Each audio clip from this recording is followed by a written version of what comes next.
बिस्मिल्लाहिर्रहमानिर्रहीम, अस्सलामु अलैकुम। और दोस्तों, आज हम स्टार्ट करने जा रहे हैं एम एस वर्ड बेसिकली एक वर्ड प्रोसेसर है। और इस पे हम अपनी एक पूरी सीरीज़ शुरू करेंगे। इसमें बेसिकली क्या होगा कि हम स्टार्ट करेंगे बेसिक से, जहाँ तक बेसिक लेवल कवर हो जाएगा उसके बाद फिर हम एडवांस लेवल पर इसको देख रहे होंगे।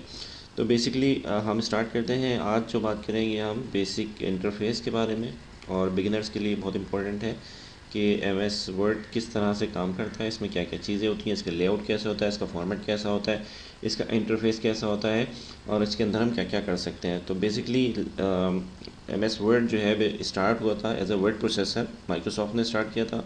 इसके अंदर आप टाइपिंग से रिलेटेड, लेटर इम्प्लीकेशंस वगैरह से रिलेटेड जितने काम हैं वो सारे कर सकते हैं। 1983 में ये मल्टी टूल वर्ड के नाम से स्टार्ट हुआ था, जो कि जेनिक्स के लिए स्टार्ट हुआ था, और स्टार्ट इसको किया था रिचर्ड ब्रूडी ने। अच्छा, बेसिक्स इसमें क्या है हम ये देख लेते हैं। सबसे पहले ये कि हमने किस तरह से, आज जो हम देखेंगे वो ये होगा कि हमने फ़ाइल किस तरह से क्रिएट करनी है, ओपन करना है फ़ाइल को, उसको सेव करना है। फ़ाइल को सेव करने के बाद अगर हम अपने वर्ड को क्लोज़ करना चाहें तो वो कैसे हो रहा होगा, और इसके अंदर जो इंटरफेस है वो किस तरह से काम कर रहा होता है। तो आइए इसको स्टार्ट करते हैं। सबसे पहले देखिएगा, इंटरफेस के बारे में देख लेते हैं कि ये हमारे पास वर्ड की वो फाइल है कि जिसके फाइल ओपन करने के लिए वर्ड के लिए आपने सिंपल स्टार्ट में जाना है और यहाँ वर्ड लिखेंगे तो आपके सामने वर्ड आ जाएगा और उसको आप ओपन कर सकते हैं। अच्छा, यहाँ पर जो है वो इंटरफेस सबसे पहले ऊपर जो आ रहा है वो क्विक एक्सेस टूल बार कहलाता है, यानी QAT। इसके अंदर आपको शॉर्टकट्स वगैरह नज़र आ रहे होते हैं, जो भी आप क्विकली आप एक्सेस करना चाहते हैं। मिसाल के तौर पर सेव है, अंडू है, रीडू है, ये तमाम चीज़ें नज़र आ रही हैं। उसके बाद टैब्स नज़र आ रहे हैं आपको। हर रिबन का अपना टैब होता है, जैसे होम टैब, इंसर्ट टैब अलग है, डिज़ाइन टैब अलग है। इस तरह से हर एक के टैब हैं और उसके अंदर उसी से रिलेटेड उसके रिबन्स हैं। तो नीचे जो है वो उसके साथ ही रिबन्स मौजूद हैं, और उन रिबन्स के अपने अपने फंक्शंस हैं जो कि उन टैब से रिलेटेड हैं। ये दोनों इंटरलिंक्ड हैं आपस में। और उसके बाद अगर आप नीचे देखेंगे तो ये आपको नज़र आएगा स्टेटस बार। बेसिकली ये स्टेटस बार जो है वो आपको पेजेस के बारे में इंफॉर्मेशन दे रहा होता है कि आप कौन से पेज पर हैं। अब आप स्टार्ट करेंगे वर्ड लिखना तो आप देखिए यहाँ पे वर्ड की काउंटिंग बढ़ जाएगी। 2 वर्ड हो गए, इसी तरह से 3 वर्ड हो गए। इस तरह से वर्ड की आपकी बेसिकली जो है वो काउंटिंग बढ़ती रहेगी। तो ये आपको स्टेटस बताता रहता है कि स्टेटस इस वक्त क्या है वर्ड का। ये टाइटल बार है, यहाँ पर आपको जो है वो नज़र आ रहा होगा कि हम फाइल का नाम देख सकते हैं।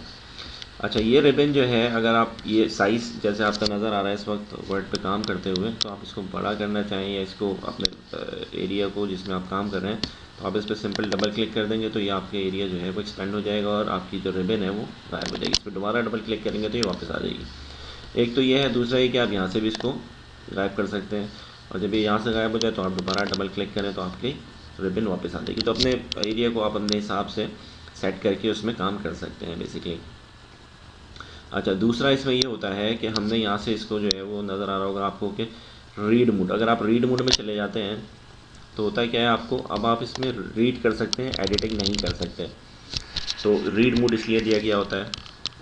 अच्छा, उसके अलावा यहाँ पर क्या होता है कि प्रिंट लेआउट मोड नज़र आ रहा है। प्रिंट लेआउट मोड का मतलब ये है कि आप जब इसको प्रिंट पर भेज रहे होंगे इस डॉक्यूमेंट को, तो वो किस तरह का नज़र आ रहा होगा, इसका फॉर्मेट क्या होगा, टेक्स्ट क्या होगा, इसका कलर क्या होगा।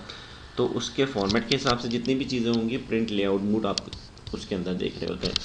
वेब लेआउट मोड में जब आप जाते हैं तो वेब लेआउट मोड जो है वो उसको थोड़ा बड़ा कर देता है, यानी कि आपकी फ़ाइल जो है वो एक्सपेंड हो गई है। लेकिन इसका मकसद ये होता है कि आप जो है इसको वेब पर किस तरह देखेंगे। अब इसी तरह से आप कुछ स्क्रीन आपको छोटी नज़र आ रही है, फ़ॉन्ट्स कम नज़र आ रहे हैं, तो आप क्या कर सकते हैं, यहाँ से जूम कर सकते हैं इसको। तो आप इसको जूम करना चाहें तो यहाँ से इसको जूम किया जा सकता है। तो ये हो गई इस इंटरफेस के बारे में बात, इससे रिलेटेड कुछ चीज़ें। और उसके बाद अब देखते हैं कि हमने आज फाइल को ओपन या न्यू फाइल कैसे बनाना है। आपने ऑल्टर एफ लिखा, जैसे ही आप ऑल्टर एफ लिखते हैं तो आप न्यू पे क्लिक कर देंगे तो आपके सामने कुछ टेम्पलेट्स जो है वो बनी बनाई यहाँ पर आ जाती है। लेकिन अभी हम क्योंकि जो है वो बेसिक्स पे काम कर रहे हैं तो हम ब्लैंक डॉक्यूमेंट से शुरू करेंगे।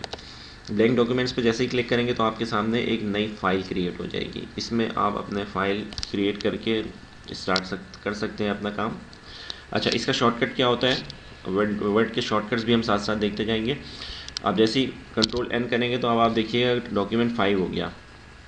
जैसे मैं कंट्रोल एन करता हूँ तो डॉक्यूमेंट चेंज हो जाता है आपका, और आपका जो है वो नया डॉक्यूमेंट क्रिएट हो जाता है।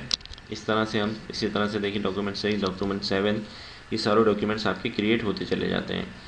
अच्छा, दूसरा ये कि अब आपने फ़ाइल को न्यू कर लिया। फ़ाइल न्यू करने के लिए आप फाइल में जाके न्यू करते हैं, एक तो ये मेथड होता है, दूसरा आप शॉर्टकट से कर लें। दूसरा ये कि फ़ाइल को ओपन करना है। एग्जिस्टिंग फ़ाइल है आपकी, बनाई हुई है, पहले से सेव कर चुके हैं आप उसको। अब उसको ओपन कैसे करेंगे, फ़ाइल में जाएंगे और यहाँ पर ओपन कर देंगे। जैसे ही ओपन करेंगे तो जो भी फाइल्स आपकी लिस्टेड होंगी वो सारी यहाँ पर आ रही होंगी, जो आपने अभी रिसेंटली खोली होंगी। जैसे अभी हम लिस्ट पे काम कर रहे थे तो यहाँ पर आ रही है। अच्छा, दूसरा ये कि रिसेंट्स यहाँ पर आ जाएंगी। आपका क्लाउड से अगर कोई फ़ाइल रखी हुई है क्लाउड पे तो फिर वो यहाँ पर आप उसको एक्सेस कर सकते हैं। इस कंप्यूटर के अंदर किसी जगह पर फाइल रखी हुई है तो वो एक्सेस कर सकते हैं। और उसको प्लेस बताना चाहें आप कि भाई मैं यहाँ से एक्सेस करना चाह रहा हूँ इस पर्टिकुलर फोल्डर से, तो आप इन ऑप्शंस का इस्तेमाल कर सकते हैं। अब ये मेन्यू दोबारा से, जैसे अगर हम शॉर्टकट देखें तो कंट्रोल ओ करेंगे तो आपका ये दोबारा से वापस आ जाएगा, बिल्कुल सेम मेन्यू। यानी ओपन के लिए जो शॉर्टकट की होती है वर्ड के अंदर वो होती है कंट्रोल ओ। अच्छा, दूसरा फिर ये कि अब आप चाहते हैं कि इसको फाइल आपने बना ली है, अब आप like you are going to start writing on it, this is a word document and its details. अब आप इसको सेव करेंगे तो आप सिंपल फाइल में जाएंगे और यहाँ पे सेव पे क्लिक कर देंगे। जैसे सेव पे क्लिक करेंगे तो आप जहाँ पर इसको सेव करना चाहते हैं, जैसे आपने देखा था कि ओपन, जहाँ से आप ओपन कर सकते हैं वहाँ पर आप इसको सेव भी कर सकते हैं। इस पीसी के अंदर क्लाउड पे ब्राउज करके आप किसी एक स्पेसिफिक लोकेशन पे, तो आप किसी भी जगह पर इसको सेव कर सकते हैं।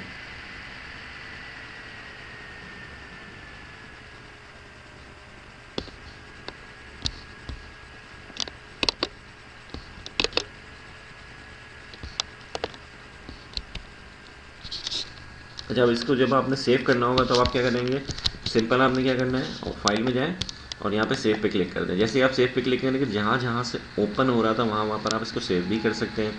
और डॉक्यूमेंट्स में, डेस्कटॉप में, डाटा का कोई फोल्डर है आपका, वहाँ पर क्लाउड पे सेव करना चाहें, या आप इसको स्पेसिफिक लोकेशन देकर वहाँ सेव करना चाहें तो वहाँ पर भी सेव कर सकते हैं। इसी तरह से अगर आप वर्ड में शॉर्टकट की देखेंगे कि सेव किस तरह करना है, तो कंट्रोल एस जैसे आप करेंगे तो ये दोबारा से वही मेन्यू आ जाएगा। सेव इसको आप कर सकते हैं इस तरह से भी, कंट्रोल एस से आप इसको सेव कर सकते हैं। अच्छा, अब आपने फ़ाइल बना ली, आपने एक फ़ाइल न्यू क्रिएट की, उसको आपने सेव कर लिया और उसको दोबारा से ओपन कर लिया। अब ये फ़ाइल आपकी ओपन हो चुकी है। अब आप इसको क्लोज़ करना चाह रहे हैं तो क्या, एक तो ये है कि आप यहाँ से इसको क्लोज़ कर दें, दूसरा ये होगा फ़ाइल पे जाएं और फाइल पे आप क्लोज़ क्लिक कर दें। जैसे आप फाइल पे क्लोज़ क्लिक करेंगे तो फाइल आपकी आपसे पूछेगा कि इसको सेव करना है नहीं करना है, तो आप इसको ये बताएंगे और ये क्लोज़ हो जाएगी। या ऑल्टर F4 अगर आप चाहें तो शॉर्टकट की प्रेस कर दें तो वर्ड में ये फ़ाइल को क्लोज़ कर देगा। तो ये था हमारा आज का ट्यूटोरियल वर्ड से रिलेटेड, जिसमें हमने ये देखा कि हम वर्ड के इंटरफेस क्या क्या चीज़ें होती हैं, नई फाइल खोलनी हो, ओपन करना हो, सेव करना हो वर्ड के अंदर, और उसके अलावा इस फाइल को क्लोज़ करना हो तो वो हम कैसे करते हैं, प्लस ये कि वर्ड की शॉर्टकट कीज़ कौन कौन सी हैं, इनसे रिलेटेड वो चीज़ें हमने देख। तो अपनी नेक्स्ट वीडियो में हम देखेंगे कि मज़ीद वर्ड के फॉर्मेट्स किस तरह के हैं और हम उन पर क्या क्या काम कर सकते हैं। तो मिलते हैं अपनी नेक्स्ट वीडियो में। Thank you for joining us.